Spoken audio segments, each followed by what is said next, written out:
Muchas gracias por conectarse una vez más al coloquio de la Escuela de Matemática. Hoy tenemos el placer de contar con la participación de Ever Mesa Palomino. Ever sacó su licenciatura en la Universidad Industrial de Santander, en Bucaramanga, Colombia, su maestría en la Universidad del Valle, en Cali, y su doctorado en el Instituto de Matemática Pura y Aplicada en Brasil, en la especialidad de geometría diferencial y superficies mínimas. Y actualmente es profesor de la Universidad del Valle, en Cali, Colombia. Entonces, Ever, ya el espacio es tuyo. Ok, bueno, muchísimas gracias. Muy buena tarde a todos. Muchas gracias al profesor Juan Gabriel por la invitación, a Adriana también por la invitación. Y bueno, lo que quiero hablarles hoy es un poquito sobre superficies mínimas y una de las técnicas que a mí me parecen más bonitas y apasionantes en esta teoría que se llama el principio geométrico o una aplicación de lo que se conoce como el principio del máximo en ecuaciones diferenciales parciales. Mi objetivo, digamos, con esta charla y con otras que he preparado últimamente un poco en esta línea, es como motivar a la gente a estudiar un poco de geometría, como mostrarles, bueno, se puede hacer geometría, a veces hay que hacer muchos cuentos, muchos cálculos, pero en el fondo sigue siendo geometría y hay muchas cosas que se pueden analizar a partir de las, digamos, de los objetos que uno tiene de manera analítica para tener inferencias geométricas. Hoy voy a hacer un paso muy rápido por lo que se conoce como el principio del máximo de Hopf en ecuaciones diferenciales parciales y lo que quiero sobre todo mostrarles lo bonito se ve ese resultado una vez que uno empieza a aplicarlo en un contexto geométrico. Entonces, voy a presentar mi pantalla. Creo que aquí voy a tener que apagar la cámara porque estoy desde un iPad. Eh, y bueno, además que yo coloco el iPad horizontal y igual la cámara no mostraría nada más que el techo de mi casa. Pero bueno, entonces la charla se llama Superficies mínimas y el principio del máximo y como les decía, pues esto es como para motivar el estudio de las superficies mínimas y ver cómo esta área se relaciona eh, entre muchas otras conexiones con la matemática, tiene una conexión con las ecuaciones diferenciales parciales a través del principio de Hopf. Entonces, eh, el desarrollo que voy a hacer, voy a hablar un poquito de superficies mínimas, luego del principio de Hopf, vamos a adaptar o a ver qué es lo que dice ese resultado de las EDPs en este contexto geométrico y voy a finalizar con unas aplicaciones que son unos resultados bastante conocidos en el mundo de las superficies mínimas y que los voy a poder probar de manera muy sencilla digamos, con esta interpretación geométrica del principio del máximo. Entonces, bueno, ¿cómo se curvan las superficies? Esa es una primera pregunta que me haría entender cómo es que se están curvando estos objetos. No voy a definir superficie, pero pues creo que todos podemos tener un concepto más o menos de qué es una superficie. Pueden pensar, por ejemplo, en la gráfica de una función en dos variables, entonces analizan viendo su gráfica en R3. Y entonces la pregunta es, ¿cómo analizo yo cómo se curvan estos objetos? Y una forma muy sencilla es descomponer localmente la superficie aquí en un punto P en un montón de curvas que no se intersecan, que solo tienen como una P, y empezar a analizar, digamos, ese barrido de curvas, cómo se curva cada una de ellas. Digamos que el concepto de curvatura para curvas es un poquito más fácil de entender. Uno puede pensar en la curvatura de una curva en un punto como el inverso del radio de la circunferencia que mejor aproxima la curva en ese punto. Entonces es un concepto un poquito más rápido de captar, pero cuando uno piensa en cómo se curva una superficie, pues habría que, digamos, analizarla. Entonces una forma partimos esta superficie en muchas curvas, ahora digo cómo las partimos, y empiezo a analizar las curvaturas de cada una de esas curvas. Bueno, la forma de obtener esas curvas es poner aquí como alguna dirección tangente a la superficie, analizar el plano, eh, digamos que se genera con ese vector tangente y un vector normal a la superficie y hacer la intersección de la superficie con ese plano. Y luego empezar a girar este vector para hacerlo en todas las direcciones tangentes y ahí obtengo esa familia de curvas.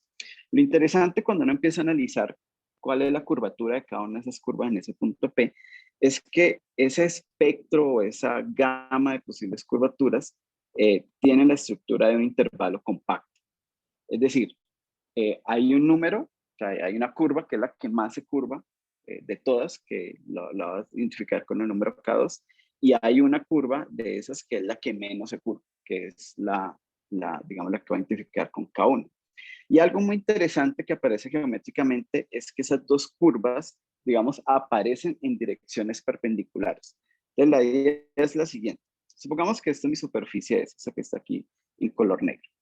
Entonces yo empiezo a mirar, a hacer esas intersecciones de planos, digamos, que pasan o que contienen a este vector normal a la superficie, y miro las intersecciones de esos planos con mi superficie y empiezo a mirar todas las curvas, cuál es la que más se curva y cuál es la que menos se curva. Bueno, la que más se curva, que digamos según este dibujo más o menos sería como esta, que es lo que yo obtengo aquí cuando yo hago esta intersección de este plano con el vector B1, entonces obtengo esta curva se curva mucho porque el círculo que mejor aproxima es un círculo de radio muy pequeño y la curvatura es el inverso de ese radio, entonces la curvatura es grande, se curva mucho. Y en dirección perpendicular, es decir, giramos aquí 90 grados, entonces tengo otra dirección y en esa otra dirección yo tengo la curva intersecando con el plano correspondiente, que es la que menos se curva, o sea, la que tiene el círculo osculador más grande. Entonces, esas serían, digamos, las curvaturas máximas y mínimas de la superficie en ese punto. Estas curvaturas las tomo con signo, es decir, si la curva se curva en sentido opuesto hacia donde apunta el normal, como en este dibujo que yo tengo acá, entonces considero esa curvatura como negativa, y si se curva en la misma dirección hacia donde está apuntando el normal, la considero negativa. Pero bueno, ese, digamos, espectro tiene esas dos posibilidades, una curvatura máxima y una curvatura mínima, y ellas se llaman curvaturas principales. Y entonces a partir de ahí definimos dos números que indican cómo se está curvando la superficie. Una es el producto de esas dos curvaturas, la máxima y la mínima, que se llama curvatura gaussiana, que da un montón de información sobre la superficie de manera local, y otra que es la curvatura media. Y la curvatura media no es otra cosa que el promedio de esa máxima y mínima curvatura. Uno podría decir, bueno, ¿por qué definen estas curvaturas de esa forma? O sea, digamos, la suma y el producto, o el promedio y el producto. Bueno, hay muchas razones. Una es porque, digamos, son como las funciones simétricas que puedo definir con dos valores. Y la otra es porque estos números corresponden a la traza y el determinante de un operador, digamos, dos dimensional que está actuando ahí de fondo. Entonces, por ejemplo, si yo tengo un punto en una superficie donde la curvatura es negativa, entonces como la curvatura es el producto de las dos curvaturas y da un valor negativo, pues uno ha de ser positivo y uno ha de ser negativo. Eso lo que quiere decir es que eh, si yo dibujo, por ejemplo, aquí el normal de la superficie en esta dirección, entonces hay una curva que se está curvando en la misma dirección del normal, que sería, por ejemplo, esta, que está ahí donde tengo yo la curvatura, digamos, la más grande positiva, y hay una curva que se está curvando en dirección opuesta, o sea, hacia donde está el menos el normal. Y esa sería la curvatura más pequeña, que sería negativa. Entonces, entre los dos, lo que yo observaría de mi superficie es que mi superficie localmente en una dirección, digamos, observo ese comportamiento como que decrece y luego crece, y en dirección a 90 grados, primero crece y luego decrece. Y bueno, eso básicamente lo que me está diciendo es que lo que yo tengo ahí es un comportamiento como de silla de montar. Entonces, ahí se ve cómo, digamos, la curvatura gaussiana dice mucho del comportamiento local de la superficie.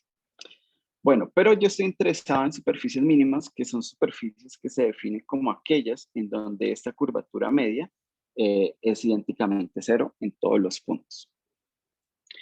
Entonces, esas que, digamos, no tienen curvatura media, o sea, por alguna razón, siempre en todos los puntos, cuando yo miro la curvatura máxima y la mínima, me dan iguales en valor absoluto, pero diferentes en signo. Entonces, por ejemplo, la curvatura máxima es 3, pero la mínima es menos 3. Entonces, todos los puntos digamos, de la superficie, todos son como puntos silla Y si miro, digamos, de alguna forma como la cantidad que se curva, pues es la misma, solo que en direcciones opuestas. Una apuntando hacia el lado normal y otra apuntando en dirección contraria. Bueno, esas superficies son interesantísimas. Hay algunos ejemplos bastante clásicos, como este que tengo acá que se llama el helicoide. Ahora más, luego vamos a volver a hablar un poquito sobre él. Este que es un ejemplo que a mí me gusta mucho, que se llama el catenoide. El catenoide se construye tomando una catenaria, que sería una curva como esta, y poniéndola a rotar alrededor de un eje. O sea, esta es una superficie de revolución y ella tiene curvatura media cero en todos sus puntos. Y esta superficie que se llama la superficie de Neper. Son, digamos, ejemplos clásicos. Cuando empezó a desarrollar esta teoría, casi que fueron los primeros ejemplos en aparecer, aunque se demoraron un poco en aparecer. Y después de estos ejemplos, se demoró mucho, mucho el desarrollo de la teoría en aparecer nuevos ejemplos. Y son a veces tan difíciles de, digamos, de encontrar o de construir que después de estos ejemplos, eh, una de las primeras personas que encontró ejemplos realmente diferentes fue un brasileño de apellido Costa y, digamos, hoy en día las superficies, digamos, que él encontró se llaman superficies de Costa. Digamos, fue realmente muy difícil encontrar ejemplos y casi que el que encuentra ejemplos nuevos, pues tiene como ese mérito de ponerle su nombre a esas superficies. Bueno, entonces estos son algunos ejemplos, luego ahondaremos un poquito en ellos. También son interesantes porque así como esta es una superficie de revolución, por ejemplo, esta es una superficie arreglada y ella casi que esa propiedad las caracteriza como superficies mínimas, pero bueno, no quiero andar mucho en esa dirección. Bueno, y aquí vamos a usar una especie de teorema de la geometría que dice que toda superficie localmente es la gráfica de una función. Entonces, claro, cada vez que yo me pare en un punto y yo analice ahí el plano tangente, sobre ese plano tangente yo puedo ver un pedacito de la superficie como si fuera la gráfica de una función. O sea que si yo quiero encontrar o determinar características o condiciones un poco más expeditas sobre cómo hacer que una superficie sea mínima, pues basta con analizar gráficas de funciones y ver qué pasa con ellas, porque en últimas, pues toda superficie es localmente una gráfica. Y si yo logro encontrar condiciones, digamos, más en términos como de una función, ¿sí? Definida sobre algún dominio del plano, pues es más que suficiente para ir desarrollando esta teoría de superficies mínimas. Bueno, en general de superficies, pero lo que queremos ahora de superficies mínimas. Entonces, vamos a atacar un problema y a entender un poquito por qué estas superficies se llaman mínimos. Y el problema es el siguiente. Supongamos que tenemos un dominio abierto del plano y, bueno, con un borde suave. Y voy a definir una función, ¿sí? Definida sobre ese abierto. Y vamos a intentar graficar esa función y vamos a tratar de determinar entre todas esas funciones, digamos, que definidas sobre el nuevo dominio, cuál es el gráfico que tiene la menor área posible. Entonces, por ejemplo, aquí tengo un dibujito. Entonces, aquí está omega. Y aquí tengo una función que la he llamado g. Y entonces esta sería como la gráfica de g. Entonces, yo puedo llegar y medir el área de esta gráfica o de esta superficie y compararla con alguna otra, como por ejemplo esta que tengo acá. Entonces, aquí tengo el mismo dominio. Tengo ahora una gráfica que se llama U. Esta sería la gráfica de U. Pero esta superficie se ve claramente que tiene un área menor.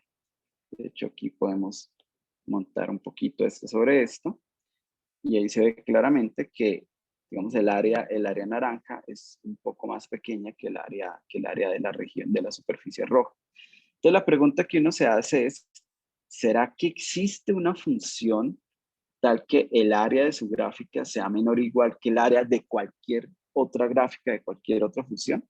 La única condición que voy a exigir acá es que tengan el mismo dominio y que sobre el borde del dominio las funciones coincidan, ¿sí? Porque pues, si no, pues yo podría simplemente trasladar aquí de manera plana la región OME a una cierta altura y seguramente pues ahí fijo va a tener menos área. Pero aquí lo que estoy garantizando de alguna forma es que las dos superficies o las dos gráficas coinciden en el borde, ¿sí? pero entonces vamos a tratar de hallar todas las que coincidan en el borde y que sean gráficas, cuál es la que tiene menor área. Esa es como, digamos, la pregunta que vamos a intentar resolver. Entonces, una forma de hacerlo es como se hace usando cálculo variacional. Es decir, supongamos que yo tengo una superficie, o una gráfica, perdón, de una función u y que ella aparece o aparente ser la función que tiene un gráfico con menor área posible. Entonces, lo que vamos a hacer es perturbar un poquito esa función. Entonces, la perturbamos de esta forma. ¿Sí? Entonces, tenemos la función u y simplemente le vamos a sumar t veces otra función ρ, donde esa función ρ, pues la única condición que va a pedir sobre ρ es que sea suave y que sobre el borde se anule, ¿sí? Porque si sobre el borde de omega se anula, entonces u de t va a equivaler a u sobre el borde. Entonces, u de t también va a tener un gráfico, pero el borde de ese gráfico va a ser el mismo borde del gráfico de u. Entonces, cuando yo hago esta perturbación, que es más o menos lo que yo tengo acá, digamos, tengo acá mi gráfica inicial, y lo que hago es empezar a perturbarla como si yo estuviera inflando de alguna forma, empujando verticalmente t veces ρ cada punto de lo gráfico de u. Y estoy en esa perturbación, empiezo a medir cuál es la área de cada una de esas superficies que se me generan en cada uno de esos instantes t. O sea, t en realidad lo que hace es el papel de parámetro, como si yo estuviera tomando fotos de esas perturbaciones, y cada vez que tomo la foto, entonces miro qué superficie tengo y le calculo el área. Si yo hiciera una imagen transversal, más o menos vería algo como esto. Aquí tengo mi superficie, este sería como el borde digamos, del gráfico original, y lo que hago es diferentes perturbaciones en diferentes tiempos. Y en cada perturbación voy midiendo el área a ver digamos, qué área me va dando. Entonces, ahora lo que está sucediendo es que el área, o sea, cuando mido el área de cada una de esas gráficas, una vez que he perturbado la función u, pues eso es una función que está dependiendo solamente del parámetro t. ¿Sí? En el tiempo 0 estoy en mi u original, y en tiempo 1 pues estoy digamos, en una u perturbada, y ahí hay un área en t igual a 0,5, entonces estoy en otra función, con otro gráfico, otra área, y así sucesivamente. Pero una vez que yo empiezo a medir las áreas de cada una de esas gráficas, pues lo que obtengo es una función como las que uno aprende en los cursos básicos de cálculo, porque depende de un parámetro real y da por resultado un número real. Esa es una función, bueno, yo aquí puse de R en R, pero bueno, en realidad aquí digamos de algún intervalo alrededor del 0. Y entonces yo digo, bueno, si en el tiempo 0 estoy en mi U, que es la que tiene la menor área posible, entonces esa función área, al derivarse y al evaluarse en el instante 0, pues debería darme 0, o sea, debería ser un punto crítico de esa función que he construido. Entonces, uno intenta verificar, esta debería ser una condición por lo menos necesaria para que U tenga la menor área posible entre todas esas U subtest que yo estoy definiendo. Entonces, simplemente aquí hacemos un cálculo como los que uno aprende a hacer en los cursos de varias variables. Entonces, el área de cada una de esas superficies en el instante t es simplemente esta integral. Es la integral sobre omega de la raíz de 1 más el gradiente de cada una de esas funciones. Ahí simplemente vamos haciendo los cálculos de cuál es el cuadrado de la norma de ese gradiente. Calculo, bueno, aquí yo no calculo la integral, sino que esa integral la voy a derivar, pero entonces puedo primero derivar y luego integrar, y llego al final a esta cuenta que está acá. Es decir, cuando yo miro cómo está variando el área respecto al parámetro t en el instante 0, que es en el momento justo cuando estoy en mi supuesta solución, bueno, esa variación tiene este valor que está acá. Entonces aquí hay que hacer un par digamos, de cálculos, y vamos a llamar W sub U digamos, a ese denominador que me aparece ahí, ese campo escalar. X sub U va a ser el gradiente de U sobre ese campo escalar, y voy a definir este campo Y simplemente como ρ veces X sub. Entonces, ¿cuál es la magia acá? Si yo defino Y de esta forma, entonces simplemente uno hace una cuenta acá, entonces la divergencia de Y termina siendo ρ por la divergencia de XU más XU por el gradiente de ρ.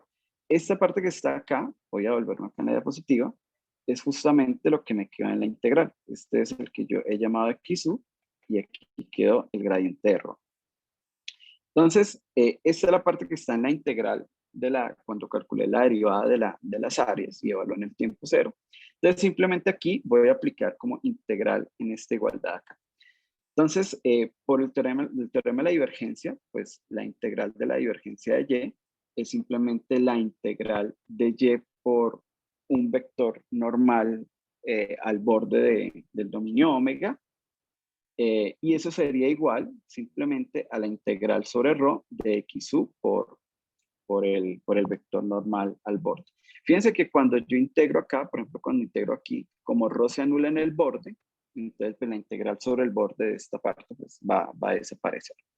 Entonces, la conclusión es que la derivada en cero de las áreas se puede reescribir un poquito mejor como menos la integral sobre omega de ρ por la divergencia de este campo que yo tengo acá. Entonces, ese campo depende de mi supuesta solución. Entonces, analicemos qué pasa. Si esa derivada en cero da positiva, entonces esto es simplemente como un curso de cálculo 1, entonces la función aquí localmente es creciente, y entonces muy cercano por acá, por algún valor t, yo encuentro que una de esas gráficas tiene área más pequeña que mi superficie, digamos que la gráfica de la U, que yo estaba suponiendo que era la que tenía menor área. O sea que ese tipo de situación no podría suceder, o no quisiera yo que sucediera. Si esa derivada en cero es negativa, entonces la función es decreciente localmente, y lo mismo, por aquí para unos valores de t muy cercanos a cero, voy a encontrar superficies o gráficas con área más pequeña. Entonces, si de verdad U es la función que yo estoy buscando, de la función tal que la gráfica tenga menor área que todas las otras gráficas que yo pueda tener allí, entonces debería tener yo que esta derivada de cero. Claro, en realidad yo quisiera como tener una situación como esta, ¿no? Como que la derivada es cero y entonces todas las otras de verdad tienen este comportamiento, ¿sí? Entonces, lo único que puedo concluir por ahora es que el hecho de que la derivada sea cero es una condición necesaria para tener un mínimo, ¿sí? Digamos, de esa funcional. Pero no es suficiente, ¿no? Porque yo podría tener una especie de punto de silla y tendría que analizar segunda derivada o algo así. Pero digamos que vamos a quedarnos con esa condición necesaria. Entonces, la conclusión a la que podemos llegar es la siguiente, que U es un punto crítico para el área de estas variaciones gráficas, si solamente si, pues esta integral, que es simplemente ρ por la divergencia del campo XU, pues da cero, ¿sí? Y aquí es sin importar quién sea ρ, o sea, no importa cómo yo haga la perturbación, no importa qué función ρ ponga, esto siempre debería ser cero. Pero como esto es independiente de quién sea ρ, pues lo que debería anularse es esta divergencia que está acá.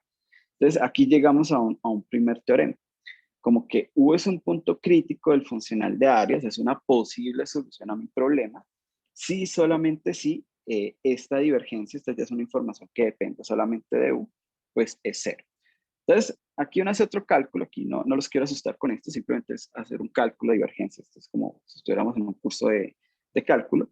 Entonces, uno hace la cuenta de la divergencia, entonces tiene que tomar estas derivadas parciales, sumar, bueno, simplifica, suma, resta, multiplica, divide, bueno, y llega a este valor que está acá.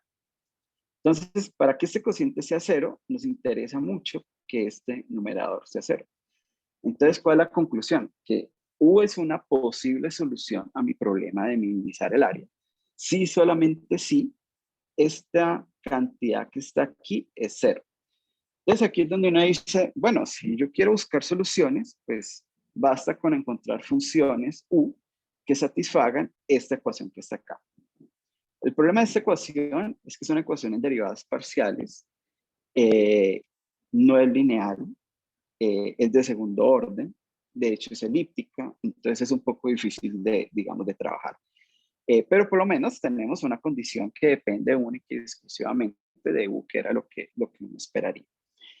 Bueno, esta cantidad que está acá coincide justamente con la curvatura media de la gráfica, o sea, de la gráfica de U. O sea que de alguna forma, digamos, la definición que hemos tomado para superficie mínima, que es una superficie con curvatura media cero, pues en realidad está intentando resolver el problema de encontrar superficies con la menor área posible, ¿sí? Fijado un borde sobre ese dominio. Pero digamos que en términos de gráficos, que es lo que me interesa a mí analizar, necesitaría resolver esta ecuación que está acá. Bueno, y eso es lo que tengo aquí anotado un poquito acá, es lo que acaba de decir, como que si U es un punto crítico del funcional de áreas, es un posible mínimo, si solamente si la gráfica de U es una superficie mínima, o sea, superficie desde el punto de vista de que la curvatura media es cero en todos sus puntos. Bueno, entonces esto se conoce como la ecuación de Euler-Lagrange. Entonces uno dice, bueno, pues vamos a resolver, digamos, el problema de los gráficos mínimos o gráficos con área mínima. Entonces intentaríamos resolver esta ecuación que está acá. Y hay soluciones así muy rápidas. Por ejemplo, si una función es lineal, todas las segundas derivadas son cero. Entonces, pues, listo, o sea, es facilito, encontramos una solución. Claro, la gráfica de una función lineal, pues son planos. Entonces, pues que los planos sean superficies mínimas o gráficos mínimos, pues era algo que uno quizás se esperaría.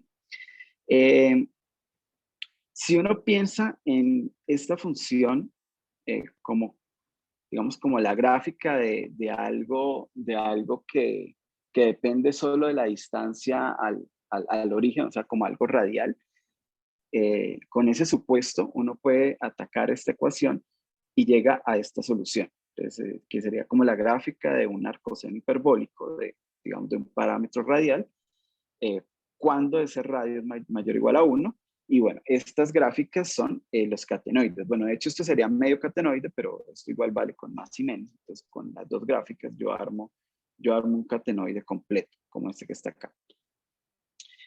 Cuando uno supone, por ejemplo, que esta ecuación, de alguna forma, su solución tiene variables separables, entonces llega a otro tipo de solución, ¿sí? Y bueno, con alguna de esas técnicas, uno también llega a que esta solución, arcotangente de y sobre x, también es solución de esta ecuación. Y ahí con eso se genera el helicoide.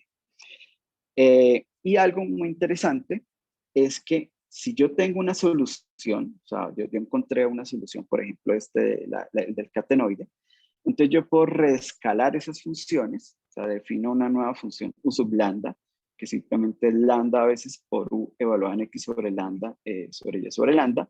Entonces, este reescalamiento también es solución de la ecuación. O sea, que si yo tengo una superficie mínima, yo puedo reescalar un poco mi función y mi dominio y obtengo nuevamente una superficie mínima. Eso tiene un comportamiento bien interesante en los catenoides. Entonces, por ejemplo, yo tengo este catenoide. Y una vez que yo reescalo, que empiezo a reescalar, a tomar este valor lambda, creo que tendiendo a 0, entonces este cuellito que está aquí en el catenoide se va como achicando, pero el catenoide se va, digamos, su derivada va tendiendo a 0 de manera más rápida, entonces este crecimiento es muchísimo más lento.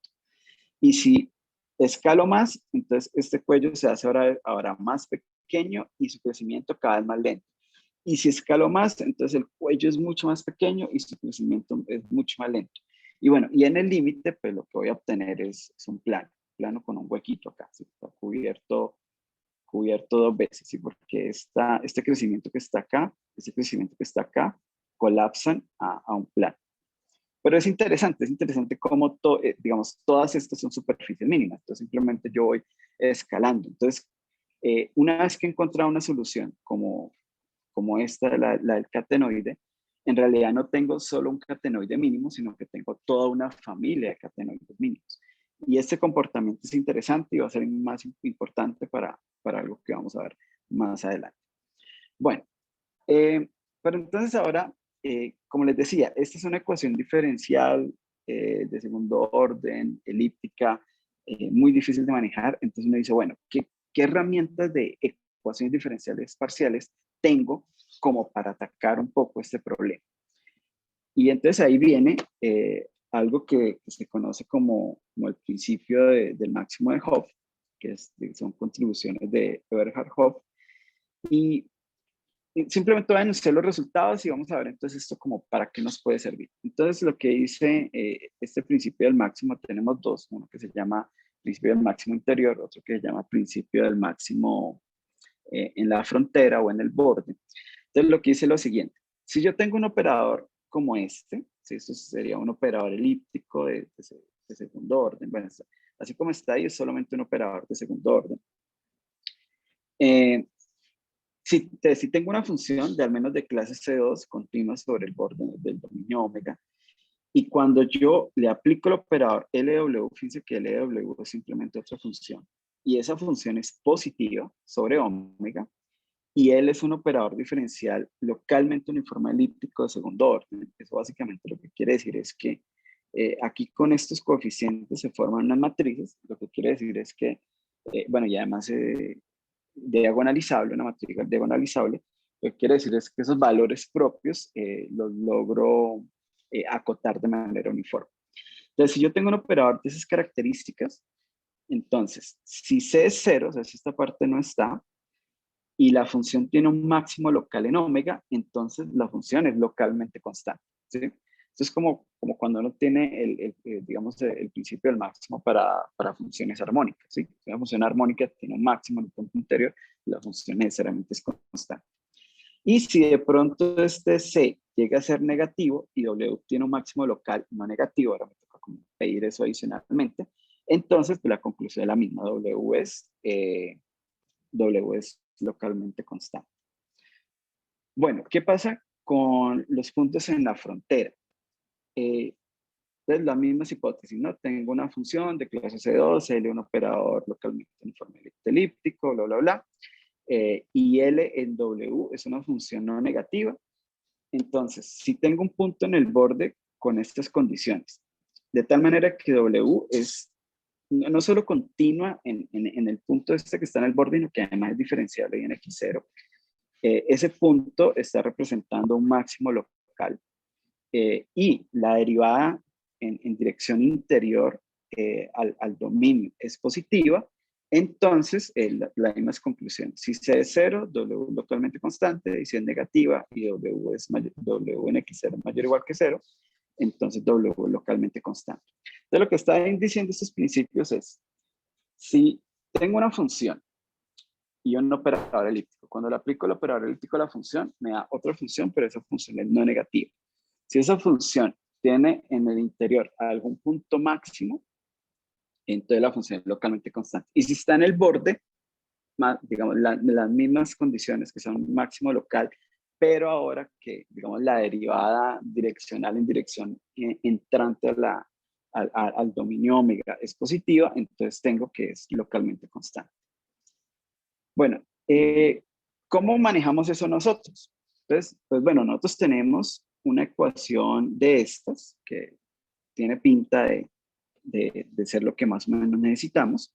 Entonces, lo que vamos a hacer es construir, ver esta función como si fuera un polinomio. Entonces, vamos a construir este polinomio en un montón de entradas. Entonces, tiene 4, 6, 7, 9 entradas, que son los dos elementos del dominio, ¿sí?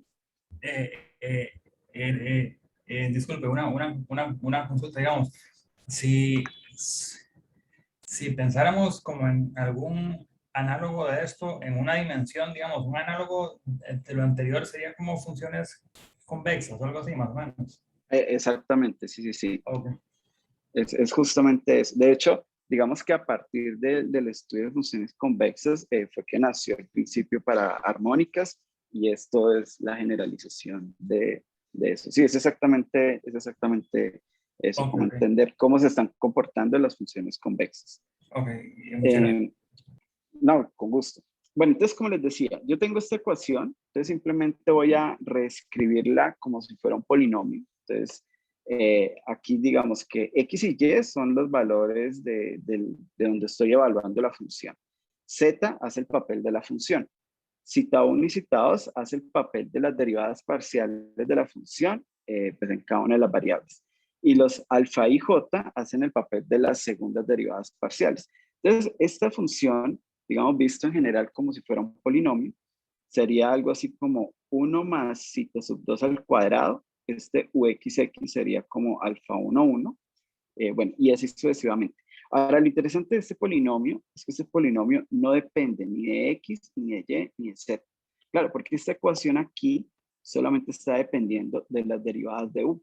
No depende ni de u, bueno, depende obviamente del punto en donde esté evaluando, pero esa información no está explícita en la ecuación.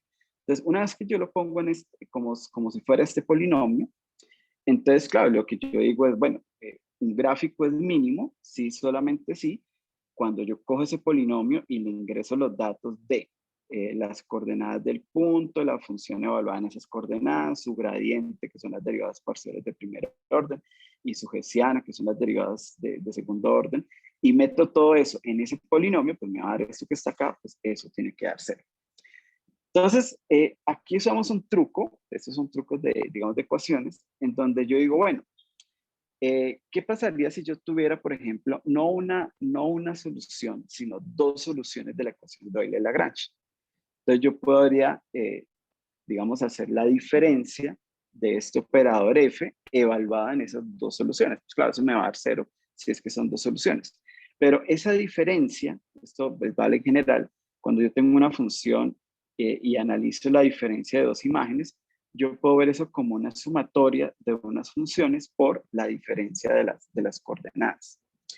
Simplemente pues aquí tengo que hacer una integración de derivadas parciales. Esto es como cuando uno suma y resta uno. Aquí no estoy haciendo nada del otro mundo. Lo interesante es que esta diferencia escrita de esta forma, en nuestro caso, no va a tener nada de lo que tiene que ver con derivadas parciales respecto a x, y, z. ¿Por qué? Pues porque como esta función acá no depende de x, y, z, pues todas esas derivadas aquí abajo en la integral van a dar 0.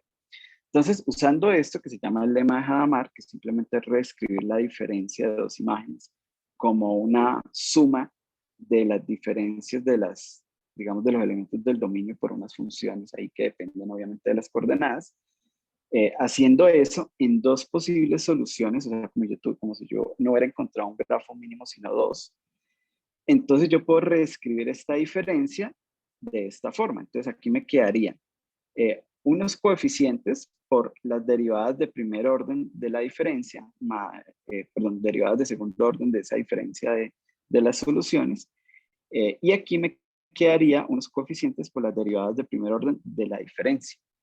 Entonces, el truco es, bueno, supongamos que no tenemos un grafo mínimo, sino supongamos que tenemos dos. Entonces, yo puedo restar esos gráficos, ¿cierto? Y esa resta de gráficos en esto que está aquí, pues me va a dar 0, porque simplemente cada ecuación de Euler-Lagrange da 0, estoy restando dos ceros, pero esa diferencia la logro reescribir como si yo tuviera un operador de estos de los que estábamos hablando. Estas matrices, digamos esto que está aquí, me genera una especie de matriz cuadrada simétrica, eso es fácil de ver.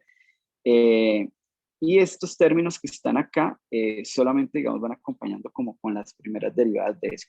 ¿Por qué no aparece el c, x, y aquí, digamos, del w? Porque recuerden que esta función f mayúscula no depende de z, entonces no van a aparecer esos términos. ¿Por qué no me aparece algo que dijera como d de x, y por x menos, bueno, sí, de hecho si hago x menos x me va a dar 0, o sea, digamos, este operador que está aquí solamente me involucra las segundas derivadas y las primeras derivadas, no me va a involucrar nada más. Y ese operador L aplicado ahora sobre la diferencia da 0. Bueno, y claro, la parte que no es trivial, pero que obviamente no voy a hacer, es que ese operador que me queda ahí es localmente uniformemente elíptico, pues que es como la magia ahí, ya donde involucra lo que tiene que ver en realidad la ecuación de Euler-Lagrange. Bueno, entonces la idea es, si yo ya tengo un operador localmente elíptico, pero el operador localmente elíptico no está aplicado sobre cada solución de la ecuación de Euler-Lagrange, sino sobre dos soluciones que yo resto. Entonces, él está aplicando sobre la resta. Entonces, ¿qué condiciones necesitaría yo geométricas para poder aplicar el principio del máximo? del que les hablé hace un momento. Bueno, justamente aquí estoy resumiendo eso que estoy diciendo. Entonces la idea es, yo tengo un dominio, que tal que su borde es suave. Tengo ahora un operador L que aplica sobre una resta de funciones. Ese operador se ve así, o sea, tiene toda la pinta de un operador localmente elíptico de segundo orden, bla, bla, bla. Y entonces para aplicar el principio del máximo necesitaría yo, primero, que L aplicado a W sea mayor o igual que 0. Pero la tenemos facilísima. De hecho, esto es 0, porque como K, U y B eran solución de la ecuación de Euler-Lagrange, pues lo que estaba restando era 0 menos 0. O sea que esta hipótesis yo la tengo gratis. Esta, no sé, nos tocaría interpretar qué quiere decir que W sea no positiva. Y pues aplicando el lema, lo que tendríamos es, si la función en un punto es 0, entonces ese sería un máximo local porque W es no positivo. Entonces automáticamente pues W tiene que ser 0. No, tiene que ser constante, no hay otra opción. Y si tengo un punto en el borde, de tal manera que la derivada interior es positiva, entonces pues la conclusión es la misma, W es 0. ¿Sí? Recuerden que en este caso nosotros tenemos C igual a 0, entonces es mucho más fácil aplicar el lema de Hopf. Nos tocaría pensar entonces ahora qué significa geométricamente tener, por ejemplo, esta condición que está acá, esta condición que está acá, e incluso qué significaría tener dos soluciones sobre el mismo dominio. Entonces, en nuestro contexto geométrico, esto va a funcionar de esta forma. Yo les había dicho que toda superficie es localmente un gráfico sobre su plano tangente. Entonces, aquí está el plano tangente. Y un pedacito de la superficie aquí en este punto P es la gráfica de una función aquí, entonces este sería como omega. Digamos, omega 1, llamémoslo acá. Entonces supongamos que aquí tengo otra superficie, entonces tengo otro punto acá, tengo otro plano tangente, y lo mismo, esta superficie localmente es la gráfica de una función, y aquí hay otro dominio, voy a llamarlo omega 2. Entonces, lo primero que yo necesito es que las dos funciones estén sobre el mismo dominio. Para que estén sobre el mismo dominio, yo necesito que los dos planos tangentes coincidan. O sea, necesito algo como esto que está acá. ¿Sí? Porque si ellos no coinciden, digamos, tengo una situación como esta, pues yo tengo dos soluciones de la ecuación de Euler-Lagrange, pero sobre dominios diferentes. Digamos, uno puede ser un dominio horizontal, otro puede ser un dominio vertical. Entonces, lo primero que necesitamos es que las dos superficies, digamos, en un punto en cuestión, tengan el mismo plano tangente. Eso me diría que las dos superficies son gráficas sobre un mismo dominio que estaría sobre el plano tangente. Y además, digamos, necesitaría yo, por ejemplo, que una superficie esté por encima de otra, para que al hacer la diferencia de esas dos funciones, pues yo tenga un signo, ¿sí? Entonces, claro, si a la grande le resto a la chiquita, pues eso va a dar no negativo, o si a la chiquita le resto a la grande, pues me da no positivo, que es lo que necesito yo para aplicar el lema de Hopf. Bueno, eso, digamos, si estoy en un punto interior. Y si estoy en un punto sobre la frontera, entonces necesito que coincidan, digamos, los dos planos tangentes. Aquí, digamos, los planos tangentes estarían así.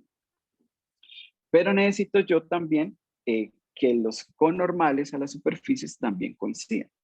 ¿Sí? Eso haría que, digamos, que mi superficie localmente fuera la gráfica sobre una región, pero que esa región no tenga una punta o una esquina justamente ahí en el punto de contacto, porque yo necesito que el borde sea suave.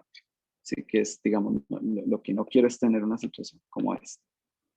O sea, que, digamos, una superficie esté así y la otra superficie esté así. Porque entonces lo que está sucediendo ahí es que, entonces, este es mi plano tangente, que es común a las dos superficies. Entonces, como estoy en un borde, entonces una gráfica sería, una superficie sería localmente una gráfica sobre una región, digamos así.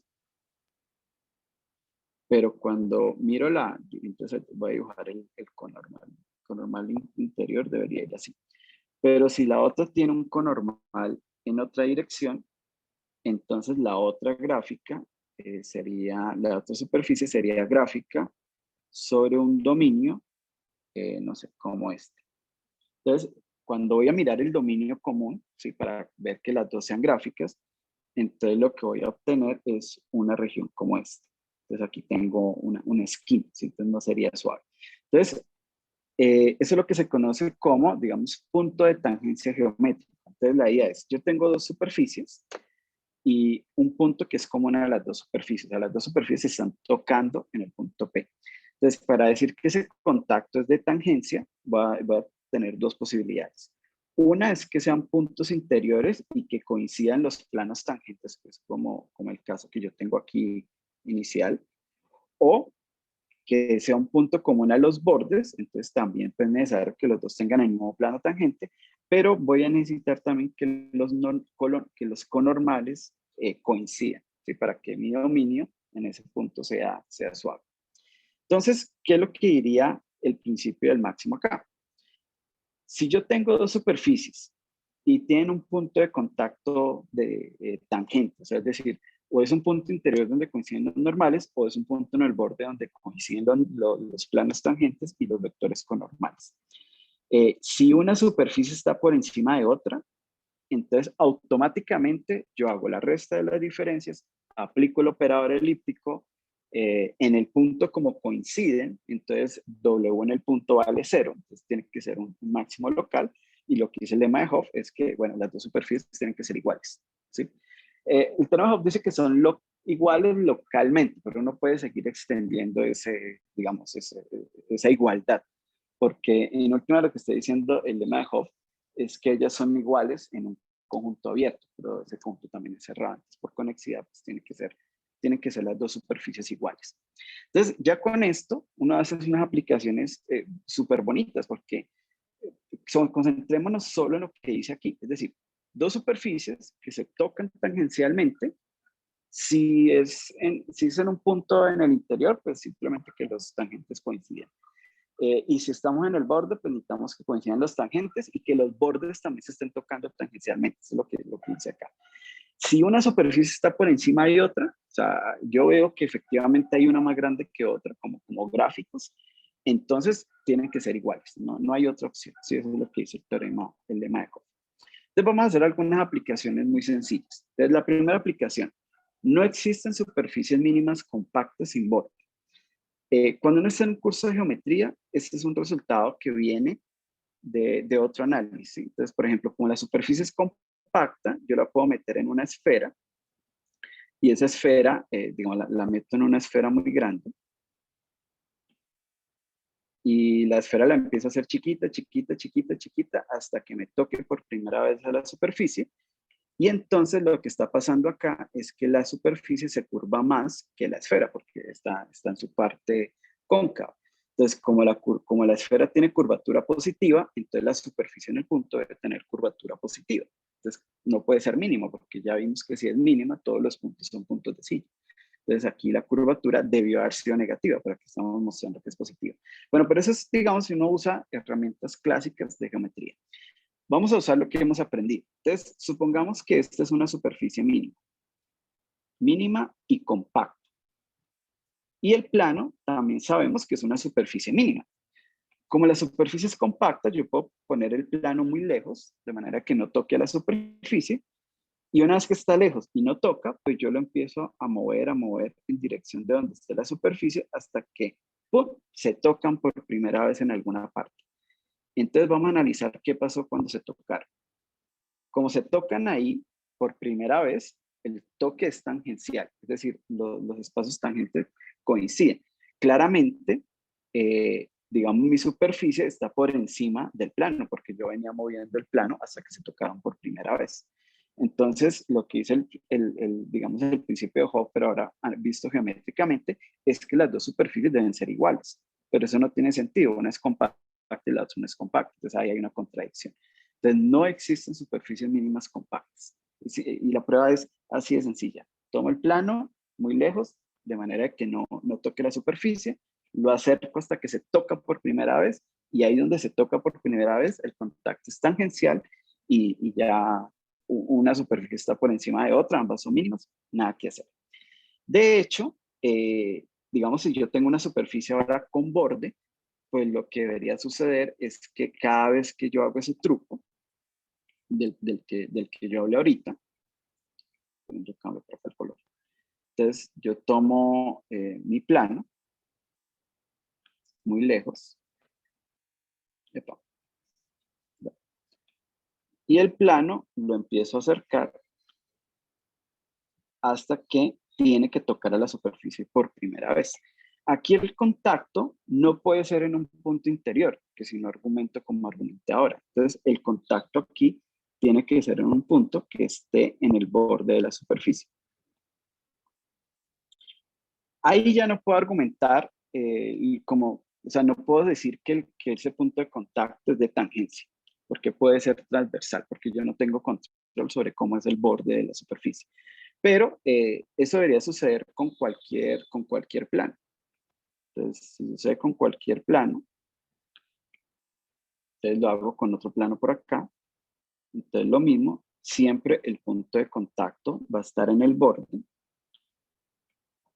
Pues aquí es otro punto, pero también está en el borde de eso.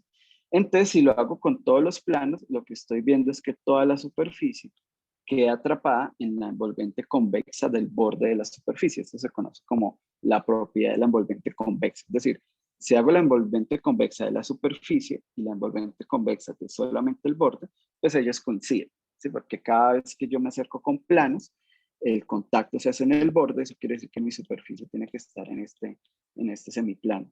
Y lo hago con otro plano, entonces tiene que estar en este semiplano. Entonces al final la superficie está en la intersección de todos los semiplanos que tocan con el borde.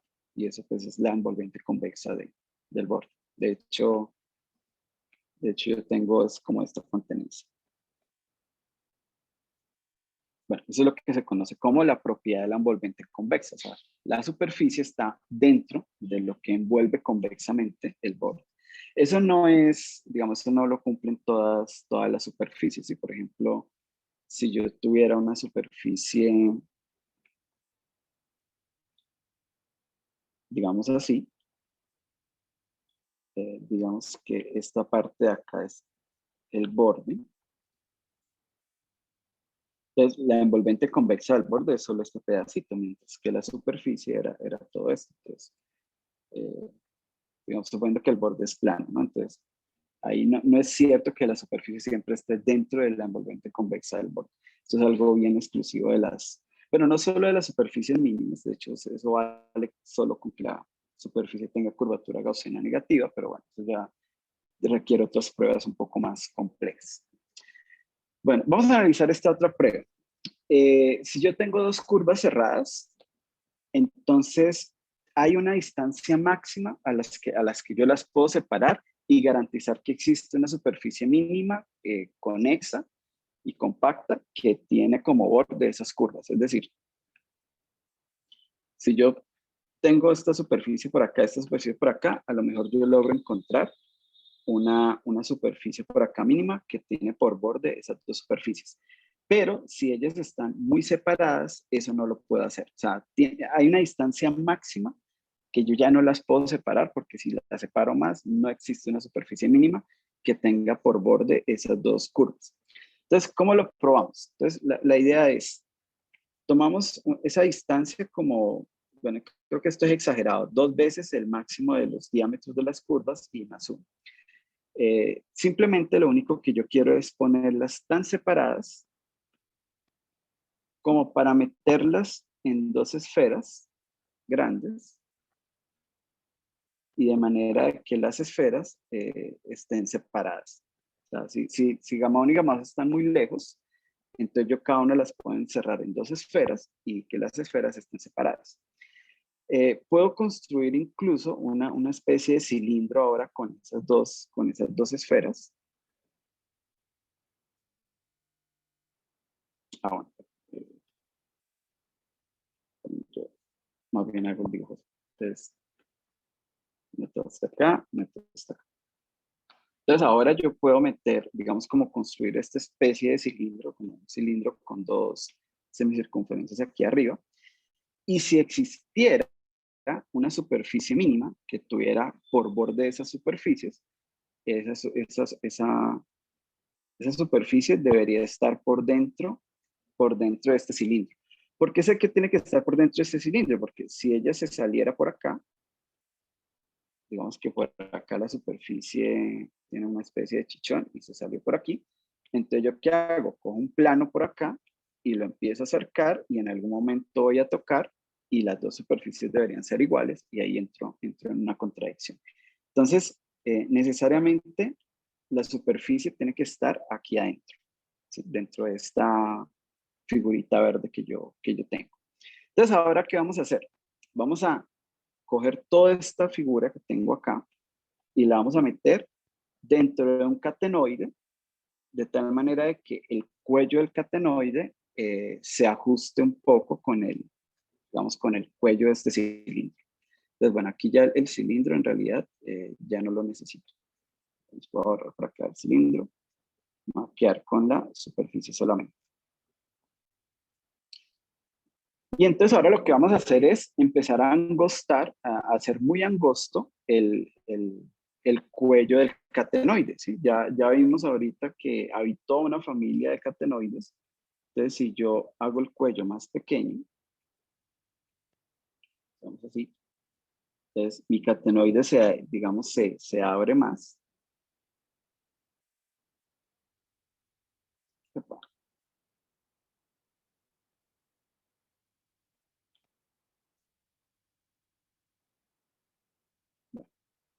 Más o menos mi catenoide debería verse como así.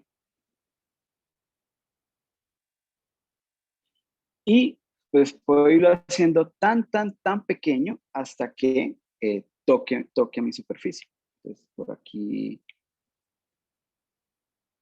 en algún momento, mi catenoide, bueno, él va cerrando, ¿no? Entonces fíjense que al cerrarse, yo impido que toque los bordes. O sea que yo ya sé que el borde no se va a tocar.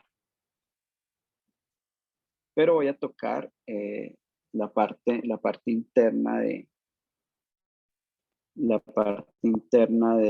la superficie roja.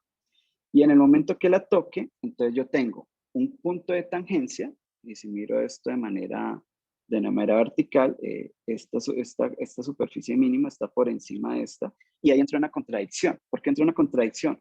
Porque esta superficie que está aquí tiene borde y es compacta, y este catenoide verde que yo he encontrado no es compacto y no tiene borde. Entonces ahí hay una contradicción. Entonces, claro, lo que sucedería en realidad es que yo voy dibujando cada vez más catenoides cada vez más cerrados hasta que los cierro tanto que separo completamente las dos curvas. Entonces no puede existir una superficie mínima conectando, digamos, cada una de las curvas. Entonces, y esto pasa también, digamos, uno lo puede observar. Cuando uno a veces quiere dibujar, digamos, hacer el catenoide con pompas de jabón, que es como una representación física de las superficies mínimas, entonces yo, digamos, construyo dos discos y entonces ahí se forma la película de jabón y si yo empiezo a separar estos, entonces esto se empieza a cerrar hasta que se tocan y ahí se rompe la pompa de jabón y quedan digamos, las dos curvas separadas.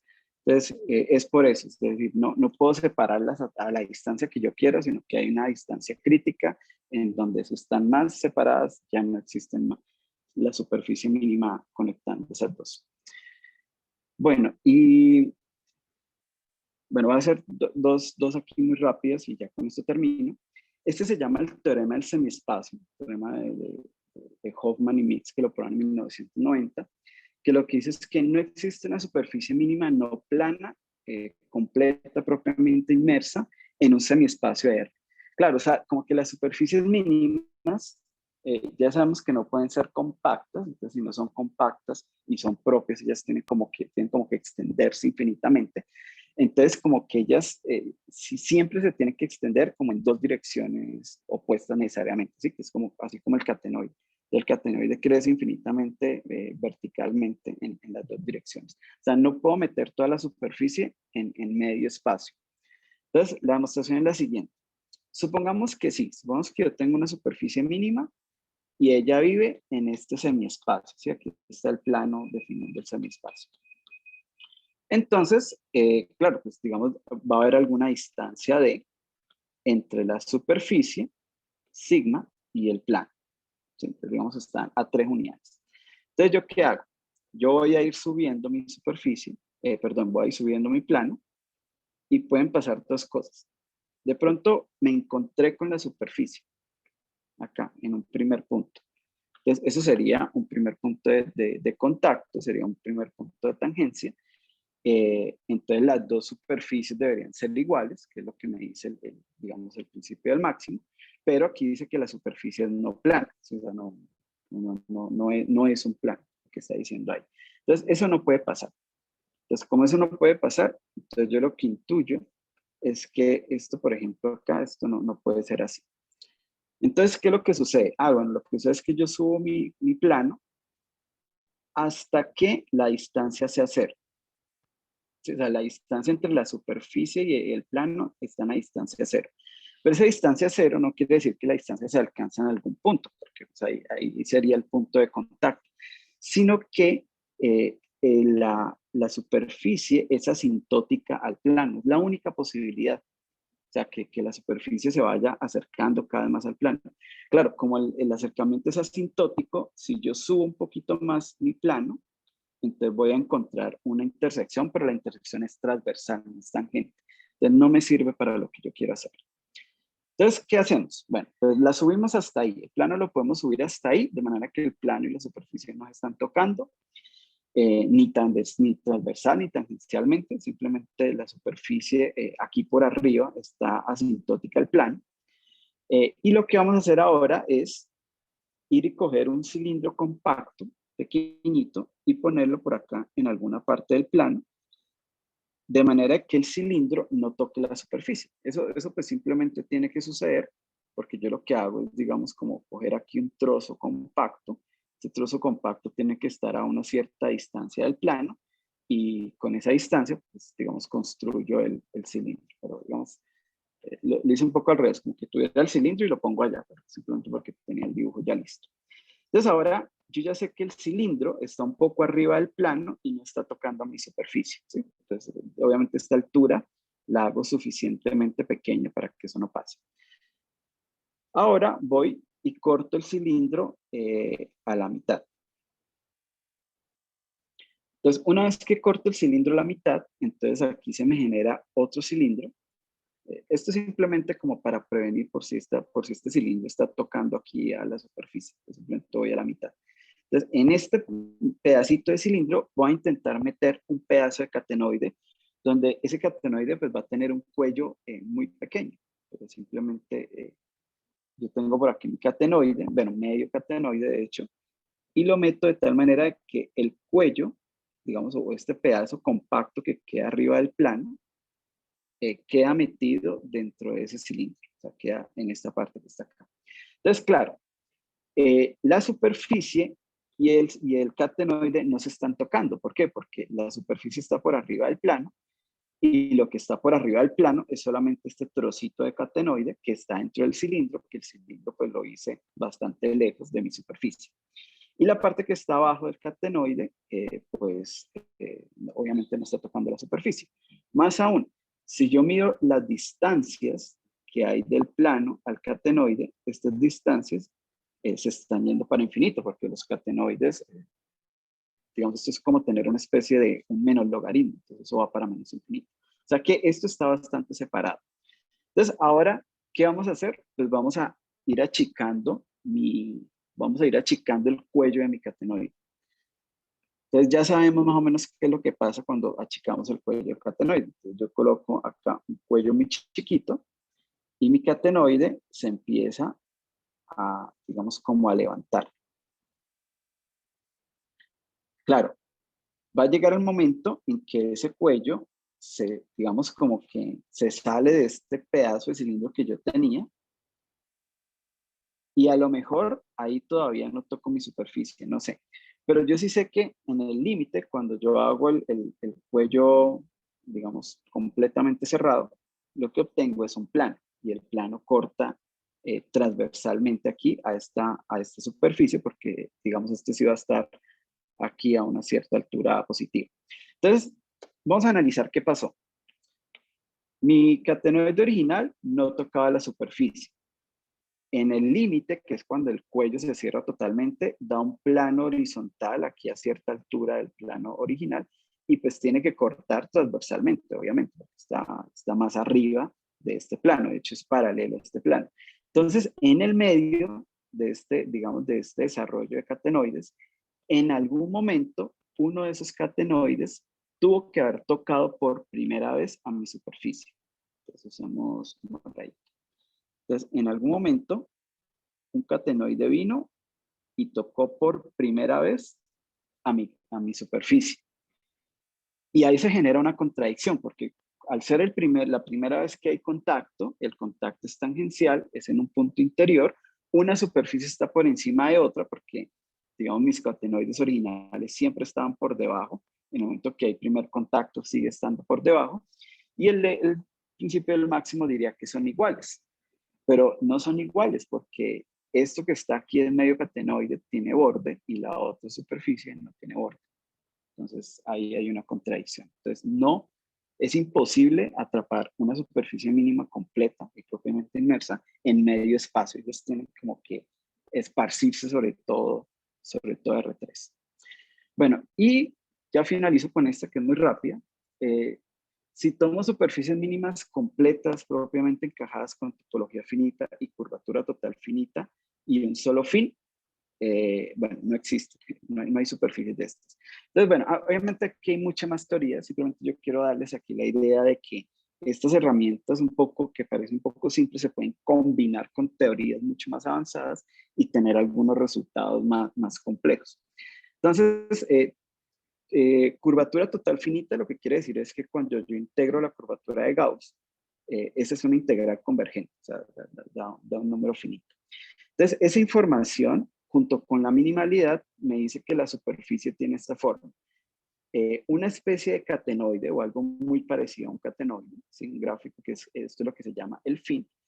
Y como no tiene más fines, sino un solo fin, entonces el resto de mi superficie es un trozo compacto. Entonces, la parte que es como el catenoide es una gráfica, es como un coseno hiperbólico o un logaritmo, ¿sí? Es como para entender un poco el crecimiento. Es gráfico sobre este plano, entonces estas distancias están yendo para infinito. Y lo que está, el resto de superficie es un trozo compacto, o sea que este trozo compacto necesariamente tiene que ir acá abajo pegado a, digamos, a ese fin. Pero entonces, ¿qué pasa? Pues yo ya sé que por encima de este plano, que es el fin, que es un gráfico, está casi toda mi superficie. Lo que me está faltando es un trozo compacto. Entonces, si yo coloco un plano por acá muy abajo, no va a tocar mi superficie y a medida que yo suba, tengo que encontrarme justamente con ese trozo compacto. Y en el momento que me encuentro con el trozo compacto, aquí P, ahí hay un punto de tangencia, una superficie está a un lado de la otra o una está por encima de la otra. El principio del máximo me diría que son iguales, pero pues eso entra en contradicción. Bueno, aquí tal vez me falta, no existen superficies mínimas no planas. Obviamente estamos quitando el caso trivial que son los planos. Y bueno, eso era todo lo que tenía para contarles.